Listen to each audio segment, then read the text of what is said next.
So I was planning to make my second video scripted, and I do have a script coming, but it just hasn't been the right energy to read it, and so I'm gonna put that on the back burner for now. I really don't like living with depression. It's, like I said in my introduction video, it's just been a huge part of my life that really can't be understated. I use poetry as an outlet for my feelings, and my job recently ended. The place shut down, and I'm gonna do kind of like a mukbang about that. That's also an idea in the works, just not yet. But anyway, the 8 months that I worked there, I didn't really write any poems, and I remember that being a kind of a source of distress or like concern for me. I knew it was a possibility when I got into this job that the place might shut down, but I guess I didn't think it would be like less than a year of even being able to work there. But whatever, I got the job experience, I got my first job. It ended, okay. Since it's ended, it feels like I'm just a poetry machine again, like how I was in my teen years.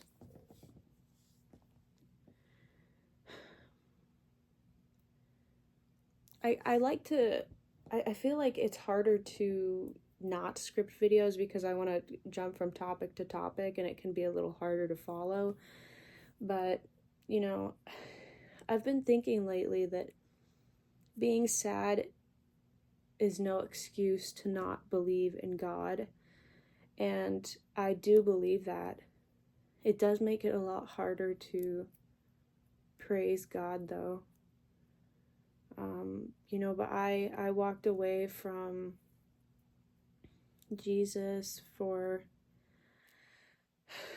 a good 8 years, and when I look back on that part of my life, it's really painful, those 8 years, because I really had no hope. I still suffer mentally now, but I do have some hope in me, and I try to behave better, not just for myself, for the sake of others, but also, I'm nowhere near perfect, but I try to behave better in a way that would be pleasing to God.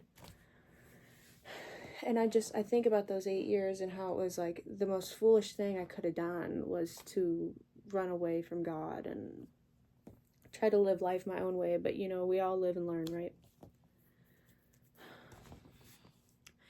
I feel like I'm in a state of really being what's the word for it? What's the word I want to use? Really being like tormented by my past right now. I'm not sure like how in depth should I go like into what I mean when I say my past. It's just a lot of debauchery. Just a lot of doing bad stuff as a teenager, but like not in person. And that's kind of as far as I want to go right now with it. But I feel tormented by it, and I feel like the devil always wants to remind me of my past and make me feel like I have no future, and that's just something I really feel like is being, like I'm just wrestling with it right now, and I pray for protection, and I pray for strength and endurance, and I try to stay on top of my faith, but with the apathy, it's really hard to kind of do anything most days. So I try to make myself, go outside every once in a while, and now that I don't have a job that requires me to go outside and interact, I try to do all these things, and yet I'm not like getting any enjoyment out of it. And that's just a really like frustrating part of life.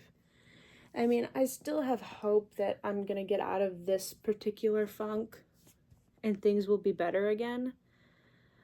But I guess I kind of feel like with God, this may very well just be like the thorn in my side that I have to live with.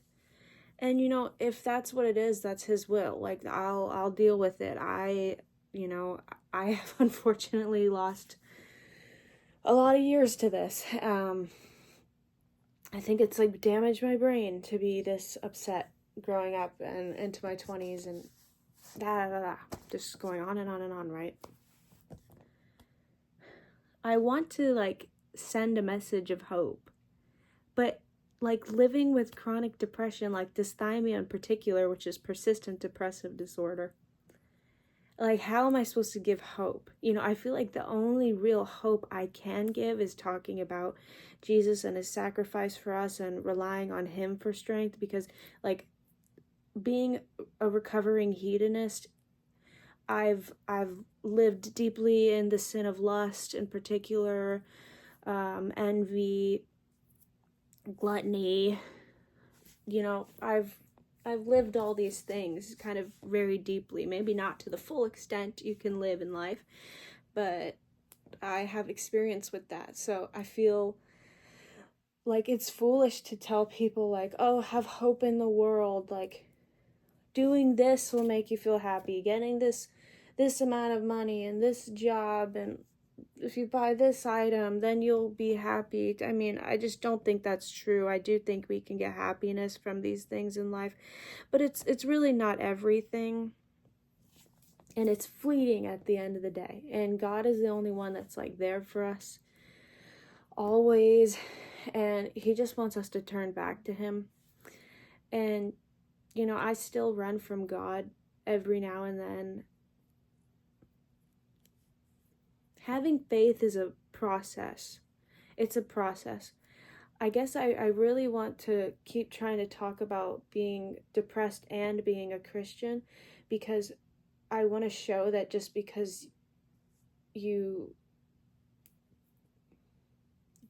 have Christian beliefs, that doesn't necessarily mean that like everything that is afflicting you will be taken away immediately or entirely. I mean, to be fair, God helped me with quitting weed. I got way too addicted to that, and I do say addicted because I just wake up, smoke, go a whole day, smoke. Like I wanted to like smoke to make myself pass out and to not be able to think, and I wanted to honestly cause memory loss for myself. And the unfortunate part is 6 years later now, I have done that.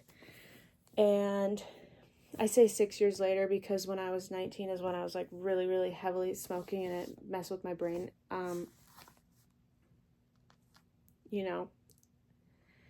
Haven't done that in, what is it? Oh my gosh, I was going to say 9 months. It's been over a year. How did I forget that? That's crazy. That's crazy. But like God helped me through that. It wasn't my own strength. I mean, because I had horrible, let me fix my septum. I had horrible mood swings. Like the first few times that I tried to quit, but I like wasn't serious about it. Eventually it caused me to like really dissociate, and I think I don't know if it caused it, but it really like flared up the derealization, depersonalization type thing, and I don't know.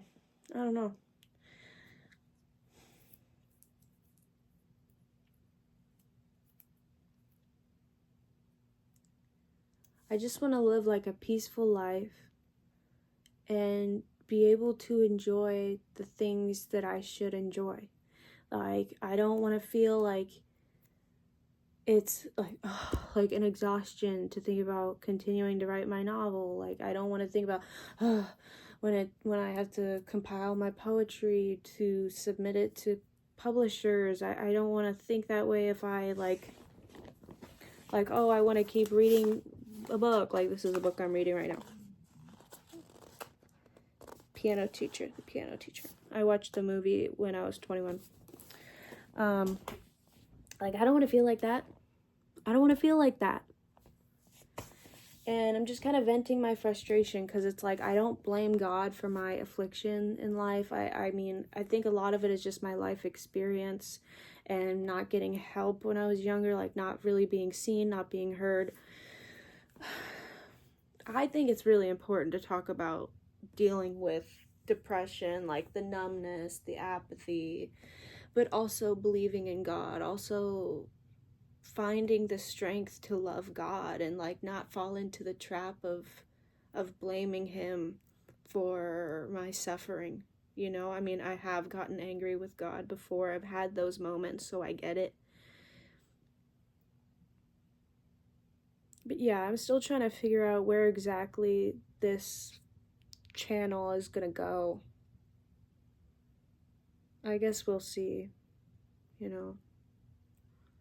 It may just come down to like forcing myself to do video ideas, like even if nobody watches, like just do it. It gives you something to do now that you're out of a job, at least for a bit.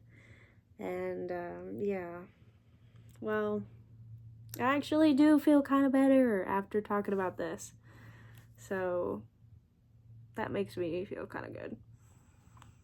I feel a little weird like just staring at the camera. That's why I keep like going back and forth, because I typically I force myself to get better with eye contact, but it still feels like kind of weird to just stare.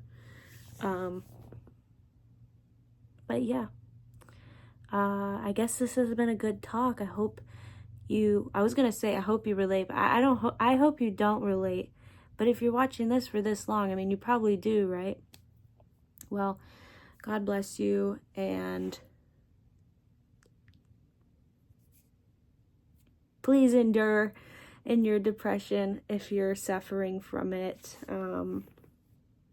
We only have one life, you know. That might just be the easiest way to get through it. Like, let's just see what happens, right? Let's see what happens in life. Well, see you later.